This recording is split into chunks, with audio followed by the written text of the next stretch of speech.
역학이란 무엇일까요? 역학이란 물체의 운동에 관한 법칙을 연구하는 학문입니다. 즉, 사물들이 어떻게 운동하는지 규칙을 찾아 연구하는 학문이지요. 그럼 지금부터 물체가 어떻게 운동하는지 알아볼까요? 역학은 크게 고전역학과 양자역학으로 나눌 수 있습니다. 고전역학은 질량이 있는 물체에 대해서 시각에 따른 마찰, 속도, 위치 등을 알고 있다면 이 물체의 운동을 예측해 볼 수 있는 학문입니다. 반면에 양자역학은 시각에 따른 마찰, 속도, 위치 등을 알고 있더라 하더라도 이 물체의 운동을 예측해 볼 수 없으며 어느 정도의 확률만 생각해 볼 수 있는 학문입니다. 앞의 설명을 들으셨던 것과 같이 두 이론은 미래를 예측할 수 있다, 없다, 이 측면에서 서로 충돌하고 있습니다. 먼저 고전역학의 측면에서는 시간에 따른 속도, 위치, 마찰 등을 알면 미래에 일어날 일을 알 수 있습니다. 한편 양자역학에서는 전자나 빛의 움직임이 정해져 있지 않아 미래에 어떤 일이 일어날지 알지 못합니다. 그래서 이 두 이론의 차이를 보여주고 양자역학의 확률성을 쉽게 이해시켜 줄 수 있는 실험, 전자총 실험을 보여드리겠습니다. 당신의 앞에는 어떤 방향으로 전자를 한 개씩 쏘아 보내는 총, 소위 전자총이 있습니다. 전자총 앞에는 틈이 하나 난 벽이 있습니다. 벽 옆에 보이는 것은 전자가 어디에 쏘여졌는지를 관측할 수 있도록 만든 장치입니다. 이 상태에서 전자총을 발사하면 틈이 있는 곳 근처에서 전자가 관측됩니다. 다시 한번 전자를 쏘아볼까요? 이번에도 틈 근처에서 전자가 관측됩니다. 이 과정을 여러 번 반복하면 틈 근처에서 많은 전자들이 밀집해서 관측된 것을 볼 수 있습니다. 이는 전자가 벽 쪽으로 갈 때에는 전자가 벽을 통과하지 못해 관측 장치까지 도달하지 못하였기 때문입니다. 반면 틈 쪽으로 간 전자는 방해물이 없어 무사히 관측 장치까지 도달해 관측된 것입니다. 그렇다면 이번엔 벽에 두 개의 틈을 내볼까요?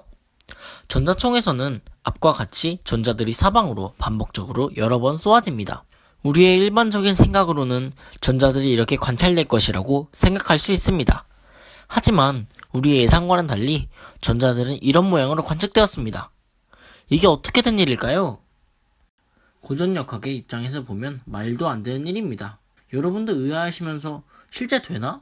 그럴 리가 없잖아 라고 생각하실지도 모릅니다. 하지만 양자역학에 따르면 이것은 설명 가능한 일입니다.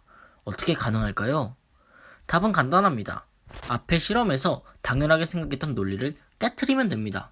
양자역학에서는 전자들의 움직임, 즉 전자들이 쏘아진 뒤 어떻게 움직일지, 어떤 경로로 이동할지가 정해지지 않았습니다. 쉽게 말하자면 틈 쪽으로 쏟아진 전자가 이렇게 이동할 수도 있고 이렇게 이동할 수도 있다는 것입니다.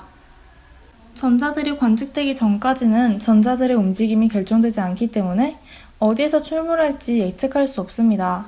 다만 어떤 곳에서 전자들이 출몰할 확률이 더 높다라는 것만 예측할 수 있죠.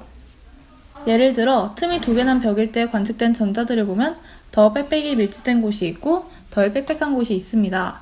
더 빽빽한 곳들이 그렇지 않은 곳보다 전자가 발견될 가능성이 더 높은 구역이지요. 하지만 역시 확률 때문에 전자가 A구역에 도달할 가능성이 99%가 된다 해도 나머지 1%의 가능성이 남아있기 때문에 전자가 정확히 그 A구역에 나타날 것이라고 예측할 수는 없습니다. 잠깐! 모든 사물들은 원자로 이루어져 있는데 원자의 구성요소인 전자가 어떻게 움직일지 모르면 전자로 이루어진 원자로 이루어진 공이 1초 후, 2초 후, 3초 후 어떻게 움직이는지 몰라야 하는 거 아닌가요? 양자역학이 왜 공에서는 적용되지 않는 것일까요? 그것은 우리가 거시세계에 살고 있기 때문입니다. 우리의 몸이나 공은 수없이 많은 입자로 이루어져 있습니다. 크기가 크기 때문에 거시세계의 물질은 공기, 빛과 같은 외부 환경의 영향을 받아 오차가 생깁니다. 그로 인해 양자역학으로 설명될 수 없는 현상들이 생깁니다. 그러나 전자는 매우 작아서 진공 상태처럼 외부에서 아무런 정보를 받지 못합니다. 이 때문에 양자역학이 적용될 수 있는 것이지요. 지금까지 고전역학과 양자역학에 대해 설명해드렸습니다. 재미있으셨나요? 이 영상이 여러분께 역학이라는 다소 어려운 분야에 접근할 수 있는 하나의 계기가 되었길 바랍니다. 즐겁게 보셨다면 추천과 구독 부탁드립니다.